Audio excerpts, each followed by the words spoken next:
আজকের পার্টে আমরা চাকরির পরীক্ষার জন্য বাছাই করা কিছু গুরুত্বপূর্ণ অঙ্ক সমাধান করব। এই প্রশ্নগুলো চাকরির পরীক্ষায় বারবার রিপিট করা হয়েছে। আমি দুই একটি নাম লিখে রেখেছি, সব নামগুলো লেখা সম্ভব না। এই প্রশ্নটিতে আমরা লক্ষ্য করি, একটি ঘড়ি 300 টাকায় ক্রয় করে 360 টাকায় বিক্রয় করলে ক্রয় মূল্যের উপর শতকরা লাভ কত হবে? এখানে আমাদের বলেছে লাভ কত হবে, তা আবার শতকরায়। আমরা কিন্তু লাভ বা ক্ষতি সবসময় ক্রয় মূল্যের উপরে ধরি। কিছু কিছু অঙ্ক আছে যেগুলো টাকার পরিমাণ সেম থাকলে কিন্তু আমরা টিতে ব্যবহার করি, টাকার উপরে আমরা ধরি না। কিন্তু এই ধরনের প্রশ্নে কিন্তু আমরা সবসময় ক্রয় মূল্যের উপরেই লাভ বা ক্ষতি কিন্তু ধরে থাকি।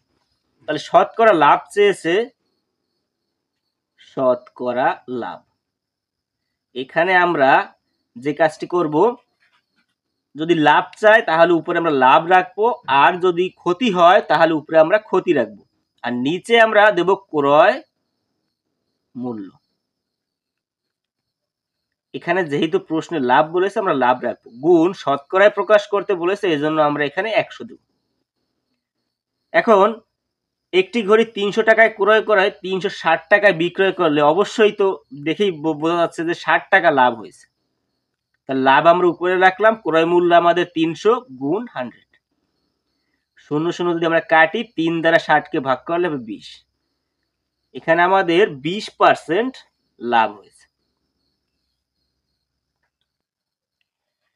একটি দ্রব্য 960 টাকায় বিক্রয় করায় 40 টাকা ক্ষতি হলো, শতকরা ক্ষতির হার কত? এখানে আমাদের এই একই সেম নিয়ম, ক্ষতি যেহেতু শতকরায় বের করতে বলেছে, আমরা যে কাজটি করব, উপরে ক্ষতি ভাগ দেব ক্রয় মূল্য, গুণ হবে 100। এখানে আমাদের ক্ষতি হয়েছে 40 টাকা, তাহলে 40 টাকা।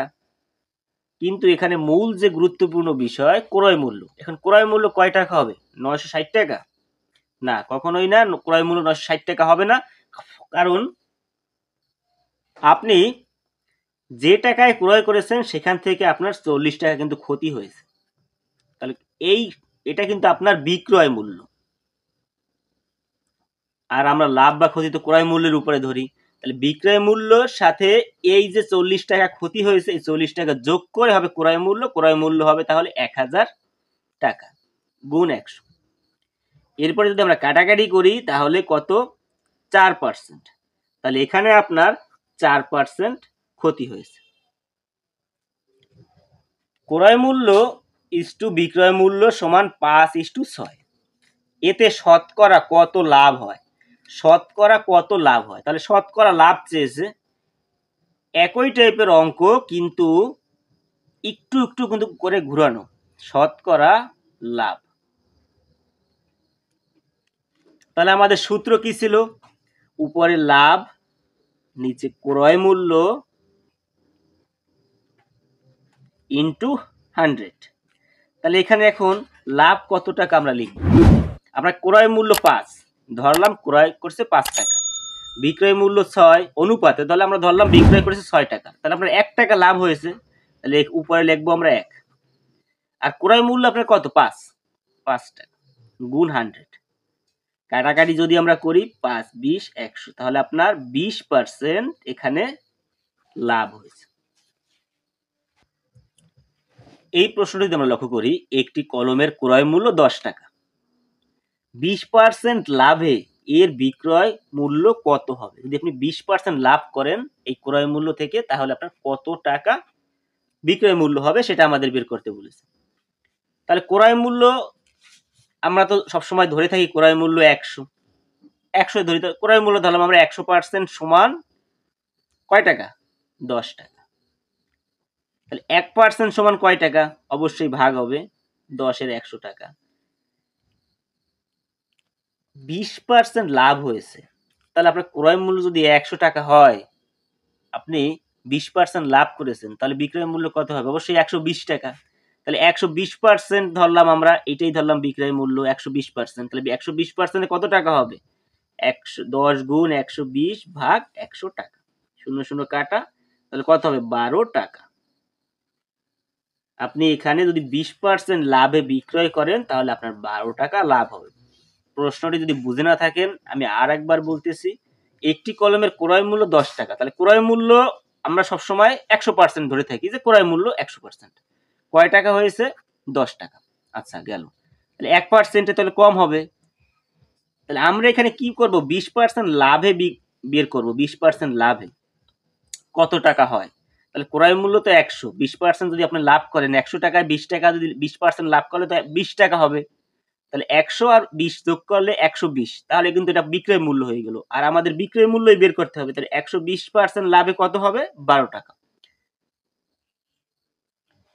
এতক্ষণ পর্যন্ত আমরা যে অঙ্কগুলো করেছি সেগুলো কিন্তু আমরা ক্রয় মূল্য,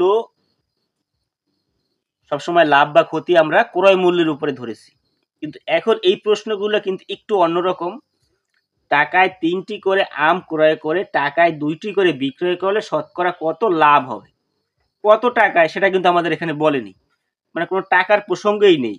যদি টাকার প্রসঙ্গ না থাকে, মানে কত টাকা সেটা যদি বলা না থাকে, আবার যদি বলা থাকতো ধরুন 100 টাকায় 3টি কিনেছে আবার 100 টাকায় 2টি বিক্রয় করেছে, এই যে টাকার অঙ্ক যদি সেম হয় তাহলে আমরা যে কাজটি করব, যেহেতু লাভ বলেছে, লাভ সমান উপরে আমরা লাভ লিখবো। কয়টি লাভ হয়েছে আমাদের? 3টি কিনে 2টি বিক্রয় করেছে, একটি লাভ। তাহলে উপরে আমরা কি করব? লাভ লিখবো। লাভ হয়েছে আমাদের একটি। আর নিচে দেবো বিক্রয়। বিক্রয় টাকায় না, টিতে দেবো। কয়টি বিক্রয় করেছেন? 2টি, গুণ 100। তাহলে সূত্রটা কি হবে? যদি ক্ষতি হয়, লাভ হলে লাভ আর ক্ষতি হলে ক্ষতি। আর নিচে দেবো আমরা বিক্রয় টাকায় না, টিতে। টিতে দেওয়া থাকবে 5টি 10টি, সেই টি গুণ 100। কাটাকাটি করলে 50। এখানে আমাদের 50% লাভ হয়েছে।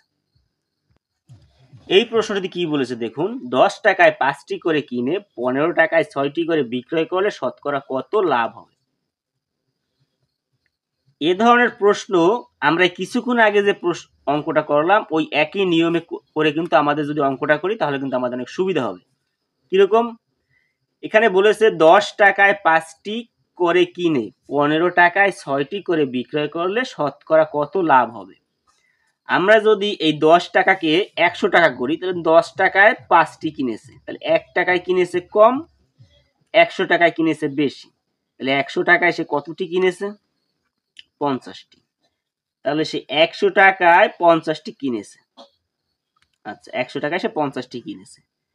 15 টাকায় 6টি বিক্রয় করেছে, তাহলে সে 15 টাকায় বিক্রয় করেছে 6টি, 1 টাকায় বিক্রয় করেছে 6 ভাগ 15, এবং 100 টাকায় কতটি বিক্রয় করেছে? গুণ 100। 5 দিয়ে কাটলে 3 5 15, 5 20 100। 3 দিয়ে কাটলে 3 দুগুণে 6, তাহলে 40টি। তাহলে সে 100 টাকায় 40টি বিক্রয় করেছে। এবার কিন্তু এই কিছুক্ষণ আগে আমরা যে অঙ্কটা করলাম সেরকম সেম করে নিয়েছি। কিরকম? 10 টাকায় 5টি কিনেছে, তাহলে 100 টাকায় কিনেছে 50টি। আর 15 টাকায় 6টি কিনেছে, তাহলে 100 টাকায় কিনেছে কয়টি? 40টি। তাহলে দেখেই বোঝা যাচ্ছে যে তার লাভ হয়েছে। কত লাভ হয়েছে? কিছুক্ষণ আগে আমরা যে সূত্রটা অ্যাপ্লাই করেছিলাম, উপরে দেবো লাভ। কতটি লাভ? 50টি কিনে 40টি বিক্রয় করেছে, তাহলে 10টি লাভ। আর বিক্রয়টি কয়টি বিক্রয় করেছে? 40টি, গুণ 100। 0 0 কাটা, তারপরে 2 দিয়ে কাটলে হবে 4 দিয়ে না 2 দিয়ে কাটি আমরা। 2 দিয়ে কাটলে হবে 2 4, আর 2 দিয়ে কাটলে হবে 5। তাহলে 5 10 কে 50 ভাগ 4। সরি, আমাদের এখানে একটু ভুল হয়েছে, আমরা 2 দিয়ে কেটেছিলাম, এখানে হবে 2 আর 2 দিয়ে কাটলে হবে 5। তাহলে এখানে হবে 2, এই 2 থেকে আমরা 50 কাটলে হবে 25, 25%। তাহলে এখানে 25% লাভ হয়েছে। আমরা কি করেছিলাম? এখানে প্রথমে 0 0 কেটে দিয়েছিলাম, এরপরে 2 দিয়ে কাটলে এখান থেকে 5, আর 2 দিয়ে কাটলে এখানে থাকে 2। সেই 2 আমরা নিচে বসিয়েছি, আর 5 10 কে তো 50, 50 থেকে 25 কাটলে হবে 25%। আজকের পার্ট এ পর্যন্তই। ভিডিওটি ভালো লাগলে সবাই লাইক, কমেন্ট এবং শেয়ার করবেন। আর এই ধরনের ভিডিও যদি আপনারা আরো পেতে চান অবশ্যই চ্যানেলটি সাবস্ক্রাইব করবেন। ধন্যবাদ সবাইকে।